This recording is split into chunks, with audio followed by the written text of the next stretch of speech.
भूकंप और ज्वालामुखी।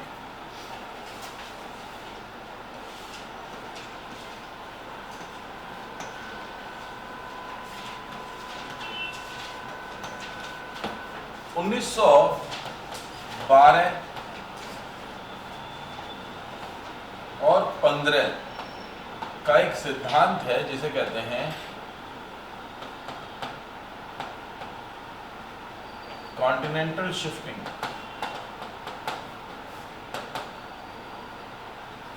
Theory, given by Wagner. अब वैगनर ने इसमें कहा कि जितने भी महाद्वीप हैं वो विचलन कर रहे हैं, इसलिए इसे महाद्वीपीय विचलन सिद्धांत कहा गया। विचलन करने का मतलब क्या है? ये जो प्लेट्स हैं ये एक दूसरे की नजदीक, एक दूसरे से दूर या पैरेलली खिसक रही है। जमीन जो है वो प्लेट्स के रूप में, टोटल 7 प्लेट्स हैं और इनके बीच में प्लेट टेक्टोनिक्स हो रहा है, जिसे टेक्टोनिज्म भी बोलते हैं। अब जब दो जमीन के हिस्से एक दूसरे की तरफ आते हैं तो इनमें वलय पड़ता है।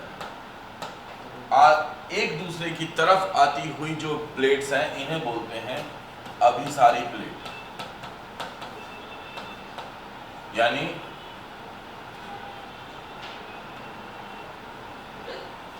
कन्वर्जेंट। जो एक दूसरे से दूर जाती हुई प्लेट हैं इन्हें बोलते हैं डाइवर्जेंट प्लेट, यानी अपसारी।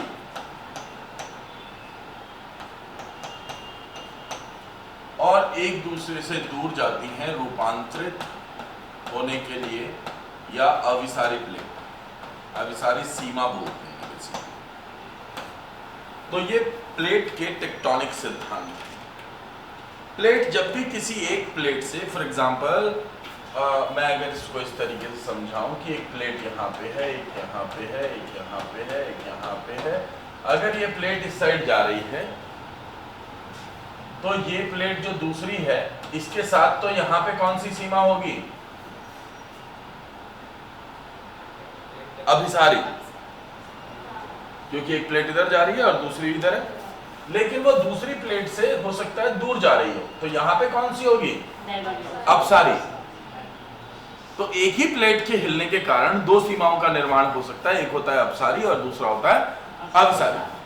अब इसके कारण अगर दो प्लेट एक दूसरे की तरफ आ रही हैं तो यहाँ पे क्या होती है? यहाँ पे क्या होती है? इसे कहते हैं टेंशन। क्या कहते हैं? टेंशन, यानी विक्षोभ। भाई नेपाल में भूकंप आया। भूकंप आया तो भूवैज्ञानिकों ने कहा भाई नेपाल के नीचे हिमालय में अभी भी टेंशन है, यानी एक प्लेट जोर मारे हुए है दूसरी प्लेट पे।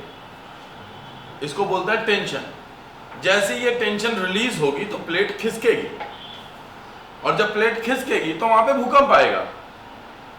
तो इसलिए भूकंप विज्ञानियों ने इसकी भविष्यवाणी की कि वहां पे भूकंप आएगा। क्या भूकंप की भविष्यवाणी हो सकती है? तुम कह रहे हो नहीं हो सकती। मैंने कहा हाँ, कर सकते हैं भविष्यवाणी। जो लोग कह रहे हैं भूकंप की भविष्यवाणी नहीं हो सकती वो गलत कह रहे हैं। भूकंप की भविष्यवाणी हो सकती है, भूकंप की एक्यूरेट भविष्यवाणी नहीं हो सकती। मतलब उन्होंने कहा कि भाई अगले 1-1.5 लाख साल के अंदर अंदर भूकंप आएगा। यहाँ पे कितने? 1 या 1.5 लाख साल के अंदर। मतलब भूकंप ऐसा भी हो सकता है कि एक कल आ जाए, भूकंप ऐसा भी हो सकता है कि 1 लाख वर्ष के बाद आए या 10,000 वर्ष बाद आए।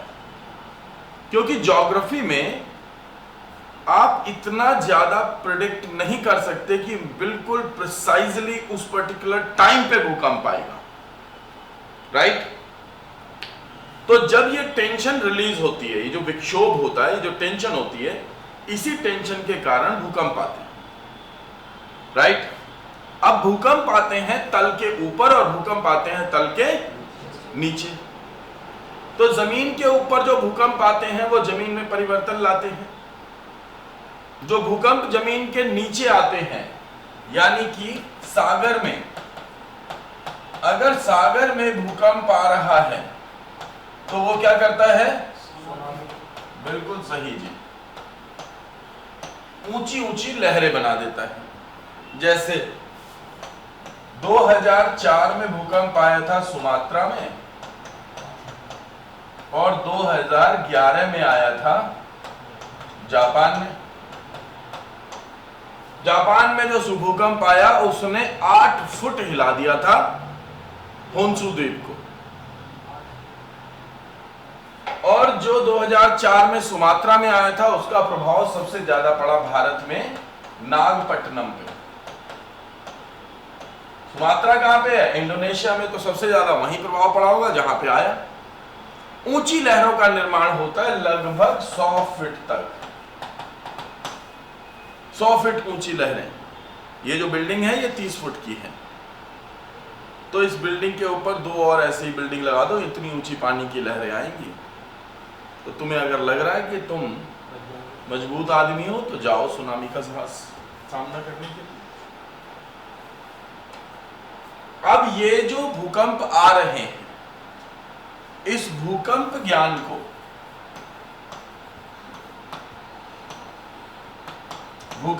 को कहते हैं सीस्मोलॉजी, राइट। और जो यंत्र होता है जिससे भूकंप मापा जाता है उसे कहते हैं सीस्मोग्राफ। ठीक जी।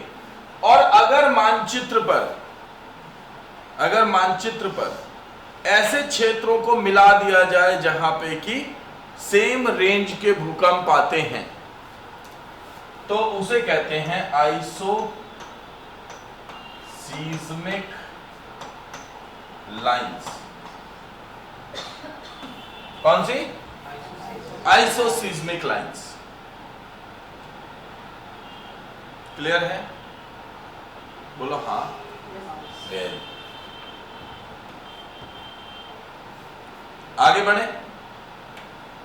अब इस यंत्र को कहते हैं सीस्मोग्राफ और इस पे एक तो प्रयोग होता है रिक्टर स्केल, जो भूकंप की तीव्रता को मापता है और इसमें 1 से लेकर के 10 तक के पॉइंटर स्केल होते हैं। दूसरा होता है मर्कैली स्केल। मर्कैली स्केल जिसपे 1 से 12 के पॉइंटर होते हैं और ये प्रभाव को मापता है।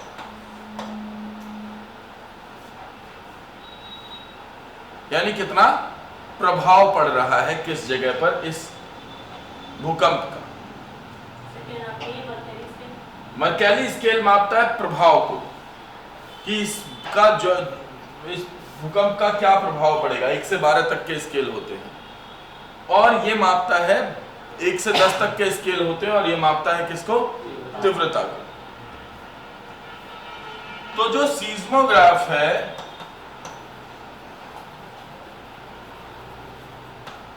उस पे पी, एस और एल 3 प्रकार की वेव्स होती हैं जो दिखाई देती हैं। पी यानी प्राइमरी,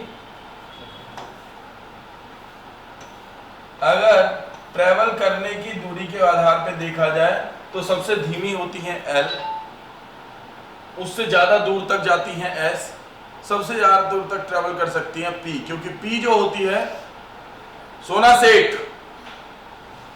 पी वेव्स ठोस में और तरल में दोनों में जा सकती हैं। एस वेव्स सिर्फ ठोस में जा सकती है और एल वेव्स यानी कि लैटिट्यूडिनल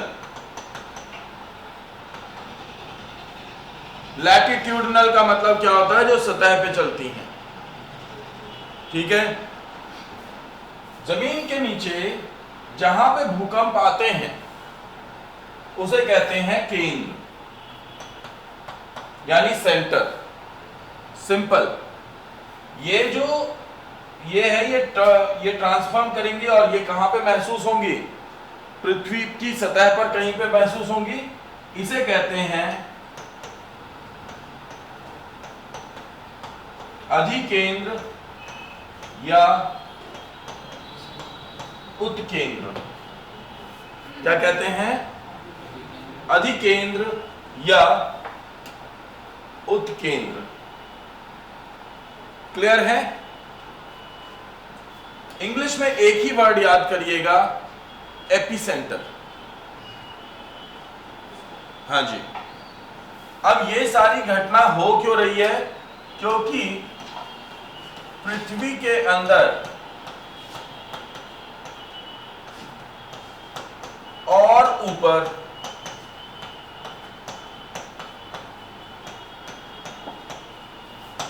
प्रेशर है। ऊपर वाला प्रेशर प्लेट्स को मूव कर रहा है और अंदर जो प्रेशर पड़ रहा है वो प्रेशर को रिलीज कर रहे हैं। क्या? आंतरिक प्रेशर को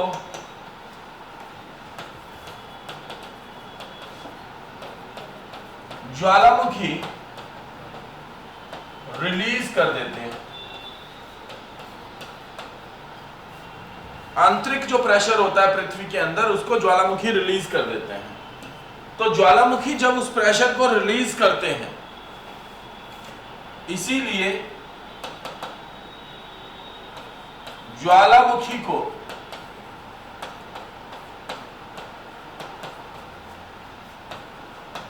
पृथ्वी के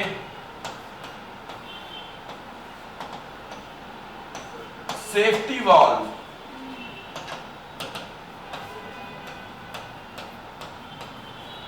कहते हैं। तो भूकंप आने के कारण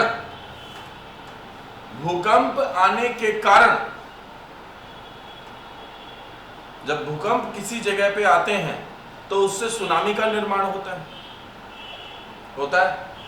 और अगर भूकंप आ रहे हैं या ज्वालामुखी विस्फोट हो रहे हैं तो ये दोनों एक दूसरे से मोर और लेस जुड़ी हुई घटनाएं हैं। अब ऐसी स्थिति में आपको ये देखना होगा कि जिस जगह पे सबसे ज्यादा ज्वालामुखी विस्फोट होते हैं उसी जगह पे सबसे ज्यादा भूकंप भी आता है। ठीक है। तो इसका मतलब क्या है?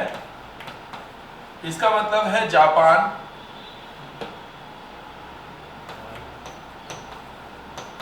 हवाई द्वीप,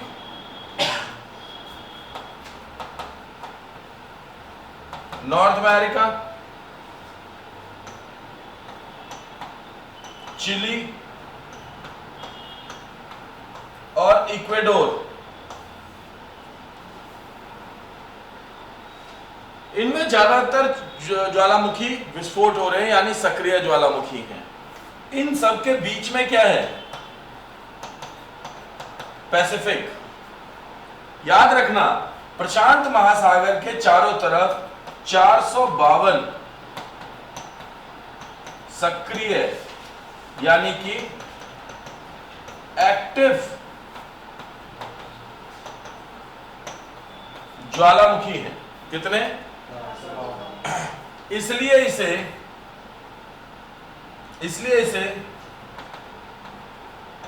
रिंग ऑफ फायर से घिरा हुआ माना जाता है, क्योंकि सारी प्लेट्स एक दूसरे की तरफ खिंच रही हैं। इधर से ये नॉर्थ अमेरिका वाली प्लेट, इधर से ये एशिया वाली, इधर से ये हवाई द्वीप के आसपास में, और इधर से चिली यानी साउथ अमेरिका वाली, सब एक दूसरे की तरफ आ रही हैं। इसलिए पैसिफिक को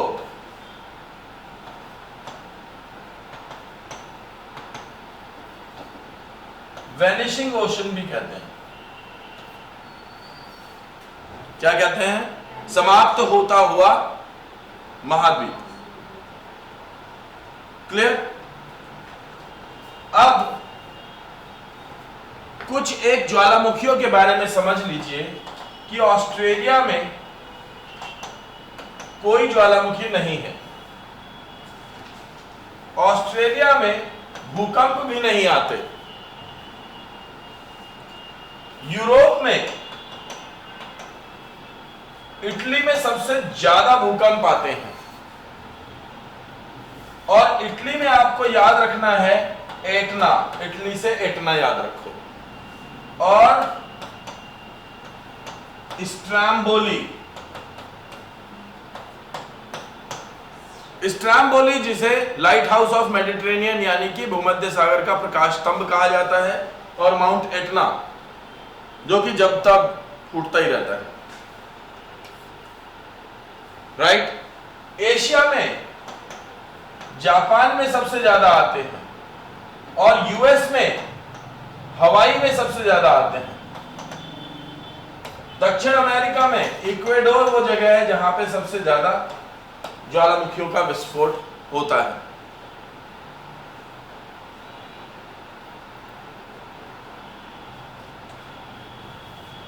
पूछो।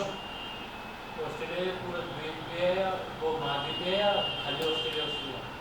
पूरा महाद्वीप ही ऑस्ट्रेलिया ही कहलाता है। खाली ऑस्ट्रेलिया मतलब वहां पे कुछ और भी है? न्यूजीलैंड आगे अलग है, न्यूजीलैंड उधर है, न्यूजीलैंड उधर है, लेकिन वो अलग द्वीप है। हाँ, न्यूजीलैंड उस साइड, न्यूजीलैंड उस साइड, ऊपर जो बचा हुआ है ना वो ऑस्ट्रेलिया एक अकेला द्वीप है, वही महाद्वीप कह लो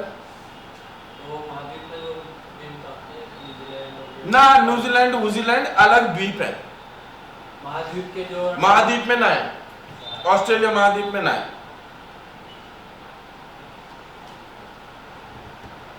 न्यूजीलैंड में भी ना आते भूकंप और ना ही ज्वालामुखी। सही पैरेलल है, जहां पे ज्वालामुखी हो वहीं भूकंप ज्यादा आते हैं। ये देख रहे हो प्लेट टेक्टोनिक्स ही वहीं पे ही होगी। मिल गया न्यूजीलैंड? हाँ गुड। अब ये देखो, ये क्या है? ज्वालामुखी है, लिख देता हूं ज्वालामुखी। और ये क्या है? ज्वालामुखी का मुंह है, क्या कहते हैं इसे? क्रेटर। जो कपनुमा आकृति होती है ज्वालामुखी की उसे कहते हैं क्रेटर। और जब ज्वालामुखी में ये होती है ज्वालामुखी की ट्यूब जिसमें नीचे से लावा आ रहा है, ठीक है। अब यहां से निकलने वाली चीज होती है, या तो होती है लावा या होती है पायरोक्लास्ट। लावा क्या हो गया? अगर जो हुआ लिक्विड तब तो निकल रहा है लावा, और जो हुआ गैस और धूल के कण तो है पायरोक्लास्ट। अब क्रेटर जो है, जब ज्वालामुखी कितने प्रकार के होते हैं? एक तो होता है सक्रिय, एक होता है डोरमेंट, और एक होता है एक्सटिंक्ट, खत्म हो गया भाई, अब उसमें बचा ही नहीं। हम 3 प्रकार। तो वो जो तीसरे वाला है ना जिसमें खत्म हो गया माल, है ही नहीं अंदर मैग्मा चैम्बर में कुछ भी। ये क्या हो गया? इसके नीचे मैग्मा चैम्बर जहां पे सारा लावा इकट्ठा है। अब ऐसा हो सकता है कि अभी तो विस्फोट नहीं हो रहा, लेकिन मैग्मा चैम्बर में लावा है, हीट है इसके अंदर। तो जब हीट है तो पानी इकट्ठा नहीं होगा, लेकिन जब हीट खत्म हो गई तो बारिश के कारण इसमें पानी इकट्ठा हो जाएगा, और यहाँ पे क्या बन जाएगी? क्रेटर में बनी हुई होगी झील। इन झीलों को कहते हैं ज्वालामुखीय झील। क्या कहते हैं? और ये जो ज्वालामुखी वाले झील होती हैं इनको कहते हैं क्लैडेरा या कोल्डेरा। जी, भारत में इसका एग्जाम्पल लोनार, बट लोनार ज्वालामुखी नहीं था, वहां पे आके उल्का गिरी थी महाराष्ट्र में, और जो गड्ढा हुआ उसके अंदर पानी जमा हो गया, पर है तो आग के कारण, इसलिए इसी ज्वालामुखी द्वारा निर्मित झीलों की कैटेगरी में आती है। यहां तक बात आ रही है समझ में? तो बस बहुत आ गई एक दिन के लिए समझ में। टॉपिक कंप्लीट हो गया। और क्या करना चाहोगे? सर फोटोपैक्सी क्या है? ज्वालामुखी है, कोटोपैक्सी ज्वालामुखी है, एटना ज्वालामुखी है। एजब जाकुल याद करना है आपको। एजब जाकुल कहां पे है? आइसलैंड में ऐसा एज ऑफ जाकल जगह है वहां पे आइसलैंड में, रेजेविक के पास में. Reykjavik is the capital of Iceland. So there we find a volcano named Ezavzakul that has volcanic eruption in 2010. 2010 में उसमें volcanic eruption हुआ था और इतना बड़ा volcanic eruption था कि यूरोप का जितना भी हवाई यातायात था सब बंद हो गया था, क्योंकि उसमें से क्या निकल रहा था, 2 महीने तक पायरोक्लास्ट बहुत ज़्यादा ऊंचाई तक निकलता रहा था, तो सारा हवाओं में भर गया था, तो विजिबिलिटी नहीं थी. इसलिए कौन से सन में? 2010 एटना, विसुवियस, स्ट्रैम्बोली इटली में, ये सब- फुजियामा ये सब क्या करते हैं? जापान में, ये सब ज्वालामुखी है, एटना माउंट फुजी, सर ज्वालामुखी के नाम से एटना और स्ट्रैम्बोली. एटना, स्ट्रैम्बोली, विसुवियस, ये इटली में. दुनिया का सबसे बड़ा ज्वालामुखी तामू मैसिव, ये अंडर वाटर ज्वालामुखी है पैसिफिक में. इसका आकार ब्रिटेन के बराबर का है. सर कहाँ पर है तामू मैसिव? पैसिफिक में, प्रशांत महासागर में, पानी के अंदर, जमीन पे, सतह पे सबसे बड़ा ज्वालामुखी जो सबसे ज्यादा समय तक फैल रहा है और फट रहा है, दैट इज मोना लोआ, हवाई द्वीप पे. बोला मोना लोआ तो शायद सर बंद हो गया, तो बंद है सर. नहीं, रिसाव है, बट हाँ कि मैक्सिमम जो है उसमें से रिसाव बंद हो गया. बट अभी भी जो ज्वालामुखी बहना बंद होते हैं तो वो अचानक से नहीं होते, धीमी धीमी प्रगति